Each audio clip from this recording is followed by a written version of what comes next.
Universe का सारा matter कुछ बिल्डिंग ब्लॉक से मिलकर बना है, जिन्हें हम फंडामेंटल पार्टिकल्स कहते हैं, जिन्हें चार फंडामेंटल फोर्सेस आपस में बांधे रखती हैं।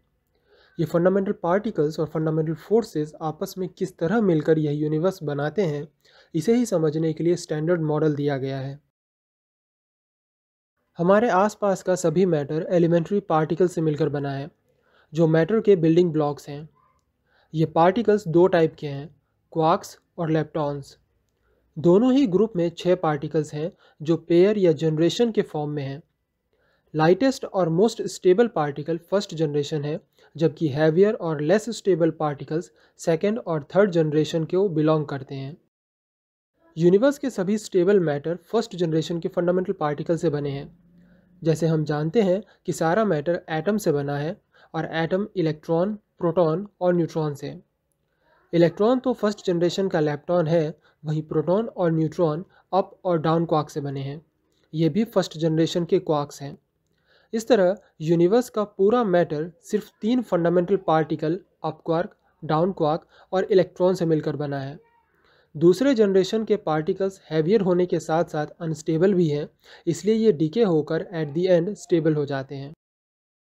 यूनिवर्स में 4 फंडामेंटल फोर्सेस काम करती हैं: strong force, weak force, electromagnetic force और ग्रेविटेशनल फोर्स। इन चारों की रेंज और स्ट्रेंथ अलग अलग है। ग्रेविटी सबसे वीक फोर्स है, लेकिन इसकी रेंज इन्फिनिट है। इलेक्ट्रोमैग्नेटिक फोर्स की रेंज भी इन्फिनिट है, लेकिन यह ग्रेविटी से कई गुना ज़्यादा स्ट्रॉन्ग है। वीक और स्ट्रॉन्ग फोर्स की रेंज बहुत ही कम है और ये सिर्फ सब एटॉमिक लेवल पर ही डोमिनेटिंग होते हैं। अपने नाम के ऑपोजिट वीक फोर्स ग्रेविटी से कहीं ज़्यादा स्ट्रॉन्ग है, लेकिन बाकी दोनों से वीक है। वहीं strong force strongest fundamental force है। मैटर्स के बीच ये फोर्स अपने फोर्स कैरियर यानी एक्सचेंज पार्टिकल की वजह से लगते हैं, जिन्हें बोसॉन कहते हैं। सभी फंडामेंटल फोर्सेस के अपने एक्सचेंज पार्टिकल हैं।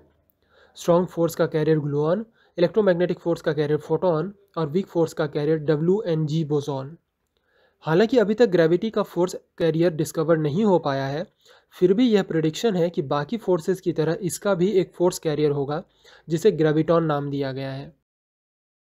स्टैंडर्ड मॉडल इलेक्ट्रोमैग्नेटिक, स्ट्रॉन्ग और वीक फोर्स और उनके एक्सचेंज पार्टिकल्स को इंक्लूड करती है और काफ़ी अच्छे से यह समझा पाती है कि कैसे ये फोर्सेस सभी मैटर पार्टिकल पर अप्लाई होते हैं। इसके बावजूद हमारे डेली लाइफ का most familiar force gravity standard model का पार्ट नहीं है। ग्रेविटी को स्टैंडर्ड मॉडल में फिट कर पाना एक डिफ़िकल्ट टास्क बना हुआ है। फिर हम कैसे कह सकते हैं कि स्टैंडर्ड मॉडल अभी तक का बेस्ट मॉडल है? एक्चुअल में इसकी वजह यह है कि फिजिक्स अभी तक यूनिफाइड नहीं हुई है। माइक्रो वर्ल्ड को एक्सप्लेन करने के लिए हमें क्वांटम थ्योरी की ज़रूरत होती है, वहीं मैक्रो वर्ल्ड को एक्सप्लेन करने के लिए जनरल थ्योरी ऑफ रिलेटिविटी की। आज तक इन दोनों थ्योरीज़ को कंबाइन कर एक यूनिफाइड थ्योरी नहीं बनाई जा सकी है, जो पूरे वर्ल्ड को एक्सप्लेन कर सके। लेकिन सब एटॉमिक लेवल पर पार्टिकल फिजिक्स में एक प्लस पॉइंट यह है कि इस लेवल पर ग्रेविटी का इफ़ेक्ट इतना वीक होता है कि हम उसे नेग्लेक्ट कर सकते हैं। ग्रेविटी तभी डोमिनेटिंग होती है जब मैटर बल्क फॉर्म में हो, जैसे ह्यूमन बॉडी या प्लैनेट्स।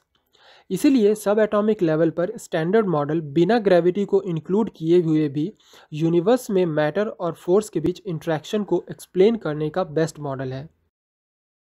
इनके अलावा एक पार्टिकल और है जिसे स्टैंडर्ड मॉडल में रखा गया है, वो है हिग्स बोसॉन।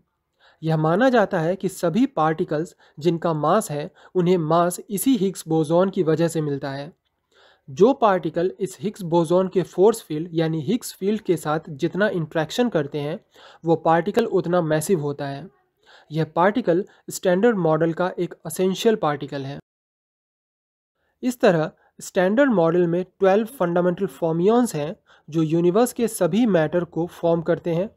3 फंडामेंटल फोर्सेस के 4 एक्सचेंज पार्टिकल हैं जो इन मैटर्स को आपस में बांधे रखते हैं, और एक हिग्स बोसॉन है जो इन सभी पार्टिकल को उनका मास प्रोवाइड करता है। ये सभी फंडामेंटल पार्टिकल्स मिलकर हमारा वो यूनिवर्स बनाते हैं जिसे हम आज जानते हैं। हालांकि स्टैंडर्ड मॉडल अभी तक का बेस्ट मॉडल है, फिर भी यह कुछ क्वेश्चंस के आंसर नहीं दे पाता है, जैसे डार्क मैटर क्या है या फिर बिग बैंग के बाद एंटी मैटर का क्या हुआ।